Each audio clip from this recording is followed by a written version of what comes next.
yes, we have such an actor in our country. অনন্য মামুন বলছে এটা ইন্টারন্যাশনাল মুভি, এটা কি আন্তর্জাতিক মানের মুভি হয়েছে? Of course, এটা কেন বলতে এটার স্টোরি লাইন ছিল ডিফারেন্ট।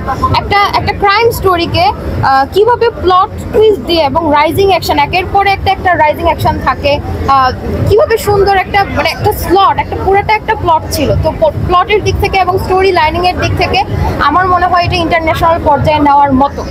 আচ্ছা, ছবিটা আমরা দেখেছি পায়েল ছিল এবং অন্য আরো আর্টিস্ট ছিল, সোনাল চৌহান, তাদের অভিনয় আসলে কেমন?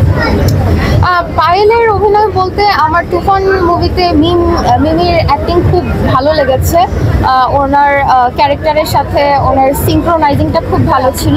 বাট অ্যাজ অ্যান অডিয়েন্স হিসেবে আমি বলবো পায়েল হচ্ছে একটু খুবই স্মুথ ক্যারেক্টার হয়ে গেছে অ্যাকর্ডিং টু পুলিশ যেরকম হার্ড একটা ক্যারেক্টার ছিল, একটা রুথলেস একটা ক্যারেক্টার থাকতো, কিন্তু সেই তুলনায় পায়েলকে আমরা দেখেছি যে খুবই স্মুথ, একটু স্মুথ ক্যারেক্টার। এক্সপ্রেশন কিরকম ছিল এক্সপ্রেশন মুভিতে? শাকিব খান আমাদের বাংলাদেশের মধ্যে আই গেস যে ওয়ান অফ ফিউ অ্যাক্টর যে আসলে ট্রানজিশনাল ক্যারেক্টারগুলো খুব সুন্দর মতো গ্র্যাব করতে পারে এবং খুব সুন্দর মতো সেটা মানে অডিয়েন্সকে সে মানে বুঝাতে পারে যে আমি কি করছি, আমি একটা স্যাডিস্টিক ক্যারেক্টারে আছি, স্যাডিস্টিক একটা মুডে আছি, এরপরে আমি একদম সহজ সরল মতো হয়ে যাব। অ্যান্ড দ্য নেক্সট টাইম সহজ সরলে যে এরকম 2 সেকেন্ড আছি, ঠিক আমি 3 সেকেন্ডের সময়ে আমি একটা ক্রিমিনাল, একটা সাইকোপ্যাথিক একটা এক্সপ্রেশন আমার মধ্যে আসবে। এটা কিন্তু বাংলাদেশের ওয়ান অফ ফিউ অ্যাক্টরদের মধ্যে আছে। তো শাকিব খানের এই ট্রানজিশনাল যে অ্যাক্টিংটা, এটা আমি মনে করি সে এটা আসলে this is what made himself Shakib Khan. আচ্ছা, একজন নিউট্রাল অডিয়েন্স মুভিটা কেন দেখবে? মানে আপনি তো দেখছেন, আমার কাছে ভালো লাগছে, একজন নিউট্রাল অডিয়েন্স কেন মুভিটা দেখতে আসবে আপনি মনে করেন? এটা দেখতে আসার কারণ হচ্ছে সে হচ্ছে প্রেজেন্ট সিচুয়েশন সম্পর্কে জানতে, হ্যাঁ, এবং তার স্টোরি লাইনটা খুবই ভালো ছিল অ্যান্ড সিনেমাটোগ্রাফি অ্যান্ড স্টোরি লাইনের জন্যই আসলে দেখা উচিত। 10 কত দিবেন? আমি 9.5 দিব। আপনি কি সাকিবিয়ান?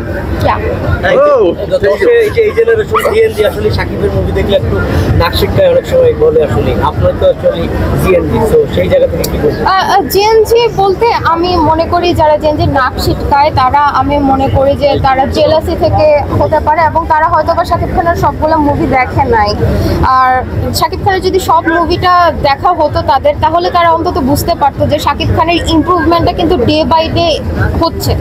ইভেন আমরা তুফানের যে ট্রানজিশনাল ক্যারেক্টার দেখেছি, দরদে কিন্তু same type of transitional character ছিল, কিন্তু তুফানের থেকে এখানে কিন্তু অ্যাক্টিং কিন্তু অনেক ভালো করেছে, অ্যাক্টিং ওয়াজ রিয়েলি বেটার।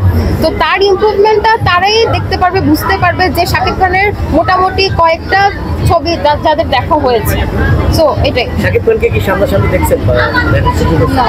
যদি সুযোগ হয় কি বলতে চান?